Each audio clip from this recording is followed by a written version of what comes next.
Emma received her IELTS results, and the score was lower than she expected. The reason? It wasn't her English ability. It was small, avoidable mistakes. Your target IELTS score isn't just about how much English you know. It's about the mistakes you learn to avoid. Don't be discouraged, Emma. To score higher, you don't just need to study harder. You need to eliminate the traps. Let's fix these 20 common mistakes before your next attempt.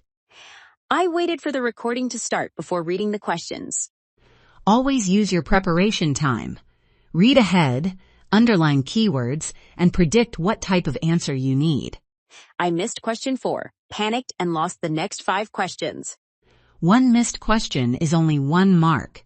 Let it go immediately and stay focused on the next word. I wrote accommodation. In listening, wrong spelling means 0 marks even if the word was right. I wrote modern technology development. That's 3 words. Even though it makes sense, it gets 0 marks. Stick strictly to the limit. I spent way too much time reading every single sentence from start to finish. Skim the text first to grasp the main idea, then scan specifically for key details. When it comes to the reading test, there are 3 common traps that catch students off guard every single day. First off, hunting for exact words. Emma spent precious minutes scanning the text for the exact phrase rapid increase. But remember, IELTS loves synonyms. The passage actually said dramatic growth. The secret? Don't look for matching words. Train your eyes to look for matching ideas. Second, getting tripped up by false versus not given. Whenever Emma couldn't find a detail, she just guessed false. But here's the golden rule. False means the text explicitly says the opposite. Not given simply means the information isn't there at all. If it's missing, don't assume it's wrong. And finally, getting stuck on one tough question. Emma spent way too long wrestling with a tricky sentence and ended up running out of time for the easy ones. Keep this rule in mind. Never trade 5 easy points for 1 frustrating question. Pick a placeholder answer, flag it, and keep moving.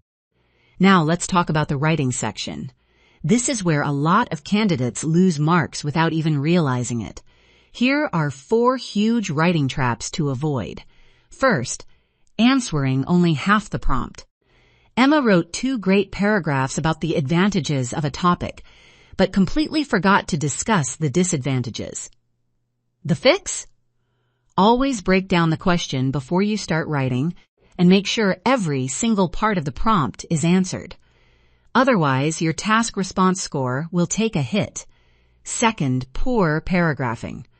Throwing random ideas together makes your essay confusing to read. Keep it simple. Dedicate 1 clear main idea to each paragraph and back it up with an explanation or a quick example. Third, relying on memorized templates. Emma copied a full Band 9 template she found online, but examiners are trained to spot these immediately and will dock your marks. Remember, examiners want to see your actual thinking. Use your own words and write naturally. And finally, using informal language. Writing something like, "Kids use phones a lot," works fine in everyday chat, but not in an academic exam. Always aim for a formal tone. Swap those casual phrases for polished alternatives, like children frequently use digital devices. Clean up these 4 habits, and your writing score will jump instantly. To wrap up writing, let's look at another habit that holds candidates back. Repeating vocabulary. Emma wrote, "The problem is a big problem causing another problem." Repeating words like this drags down your lexical resource score. The fix? Show off your range. Instead of using problem 3 times, mix in synonyms like issue, challenge, or concern. And don't forget proofreading. Always reserve 2 to 3 minutes at the very end of your writing test to catch those quick, silly grammar and punctuation mistakes. Now, let's head into the speaking test. Mistake number 15 is giving short, 1-word answers. When the examiner asked Emma why she chose her study field, she simply replied, "Because I like it." That's way too brief. Always expand on your response. Give a quick reason or an example. Say something like, "I chose it because I enjoy solving real-world problems. For instance, in college, working on community projects really sparked my passion." Finally, avoid sounding like a robot.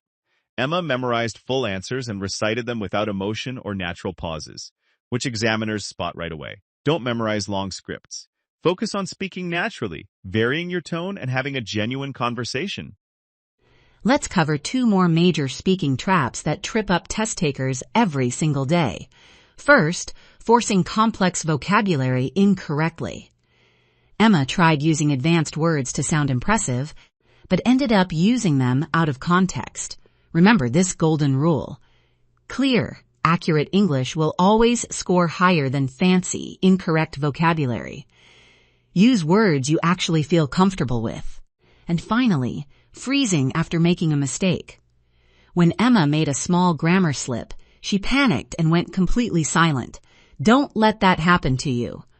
If you catch a mistake, just correct yourself smoothly and keep moving forward. Examiners care much more about your fluency and overall confidence than a single minor slip. Keep it natural, keep speaking, and you'll do great. Finally, let's look at the biggest strategy traps that happen before you even sit for the test. Mistake 19 is practicing without time limits. Emma did plenty of practice tests, but she never timed herself. The fix? Always simulate real exam conditions. Time management is half the battle, so practice with a stopwatch every single time. And mistake 20 is a defeatist mindset. Emma felt like she was going to fail before she even walked into the test room. But remember, true confidence isn't luck. It comes from preparing the right way and knowing exactly what to expect. Look at Emma. She didn't jump to a higher band score just by studying harder. She did it by eliminating these small, avoidable mistakes. Because at the end of the day, your target IELTS score isn't just about how much English you know, it's about the traps you learn to avoid. Now it's your turn. What are your top 3 IELTS mistakes? Write them down in the comments below, along with your quick plan to fix them today. See you in the next video on day 19. If you have learned from these avoidable mistakes, please support the channel, like, comment, share, and subscribe for more useful tips.